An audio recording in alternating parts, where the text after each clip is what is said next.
ایک بات تو میری یاد کر لیں کہ اب حج الحمدللہ روز بروز قریب آ رہا ہے۔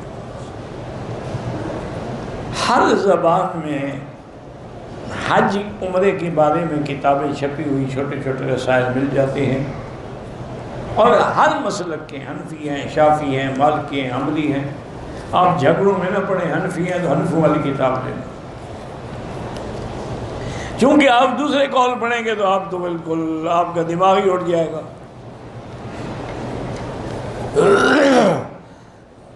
اور اس کتاب کو آپ بار بار پڑھیں،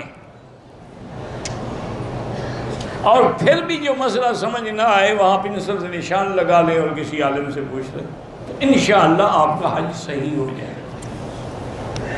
اور اگر آپ میلے پہ آئے ہوئے ہیں کہ بس آئے اور کھایا اور پیا اور سوئے اور چلے گئے اور شاپنگ میں اور کھانے پینے میں وقت گزر گیا، جب بھائی اور یار جیسے لوگ کریں گے ہم بھی کر دیں گے، وہ تماشا ہے، لوگ کریں گے تم بھی کر لو گے۔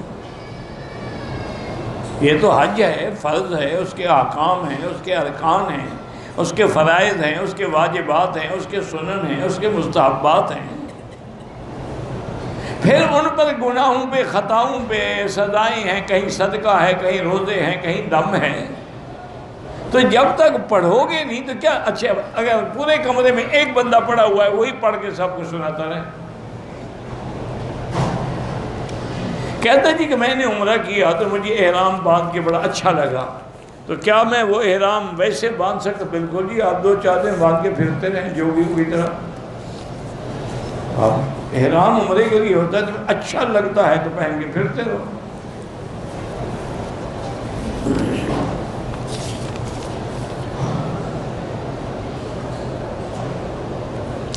اگر ایک آدمی کو ہرنیے کی شکایت ہے تو وہ حالت احرام میں بیلٹ اس کی لگا سکتا ہے، بالکل لگا سکتا ہے۔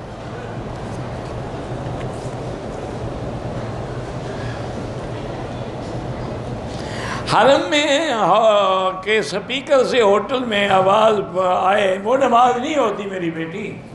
آواز تو اگر آپ اپنے ملک میں ٹیلی ویژن کھولیں گے وہاں بھی آ جائے گی۔ جب تک صفیں نہ ملیں، اگلی صف نظر نہ آئے، نماز نہیں ہوتی۔ ہوٹل میں پڑھنی ہے اپنی اکیلے پڑھو، امام کے پیچھے نہیں۔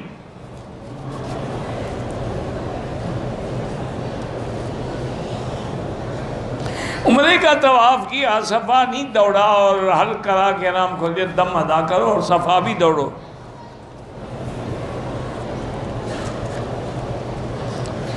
قربانی سے پہلے طواف زیارت کر سکتے ہیں آپ، لیکن بہتر وہی ہے کہ وہی ترتیب قائم رکھیں، پہلے کنکری، اس کے بعد قربانی، پھر حلق، پھر طواف۔ اس کو علماء فقہ کہتے ہیں رن حت، یعنی اس کو جمع کرو تو کیا بنے گا؟ رن حت، رے سے رمی، نون سے نہر، ہے سے حلق اور توئے سے طواف۔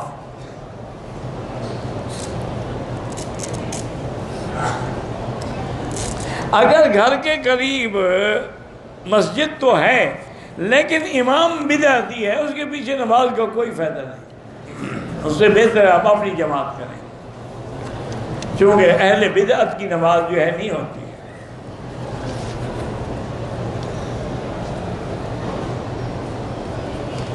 عمرے کے طواف کے 5ویں چکر میں عورت کو حیض آئے، کیا کرے؟ وہ پہلے تو صفا مروہ دوڑ لے اسی حالت میں، چونکہ 5 چکر تو ہو گئے ہیں نا۔ صفا مروہ دوڑنے کے بعد وہ اپنے بال بھی کٹا سکتی ہے، لیکن اگر وہ چلی گئی مثلاً باہر کچھ نہیں کیا تو پھر اب اس کو عمرہ بھی دوبارہ کرنا پڑے گا، دم بھی دینا پڑے گا۔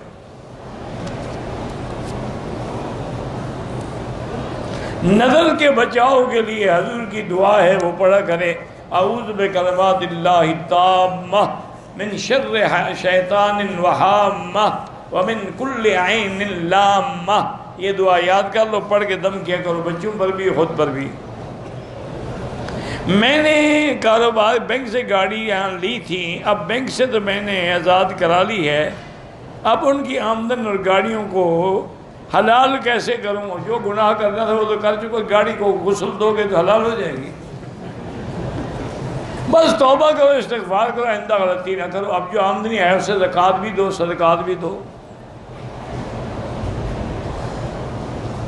بہرحال آپ نے کسی دوست سے رقم لی تھی، اس کو ہر مہینے نفع دینا تھا، یہ بھی نہ جائز، رقم اس کو واپس کر دو، یا پھر وہ نفع نقصان میں تمہارا شریک ہو، بھی فائدہ ہوگا اتنا میرا اتنا تیرا، گھاٹا ہوگا وہ بھی ایسے بھریں گے، صرف نفع لینے والا ہو تو وہ سود ہے۔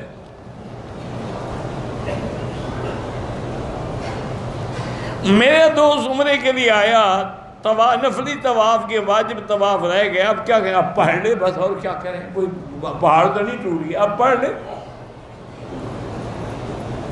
میدان عرفات میں ظہر سے مغرب تک باوضو رہنا ضروری ہے، باوضو رہے تو اچھی بات ہے، لیکن نہ ہو تو کوئی بات نہیں، عرفات کو مسجد تو نہیں ہے۔ یہ کبھی آپ نے غور کیا ہے کہ رمی جمرات مینا میں جانا ہے، رات مزدلفہ میں گزارنی ہے، وقوف کا دن عرفات کے میدان میں گزارنا ہے، نہ وہ مسجد ہے، نہ یہ مسجد ہے، نہ یہ مسجد ہے۔ وجہ کیا ہے؟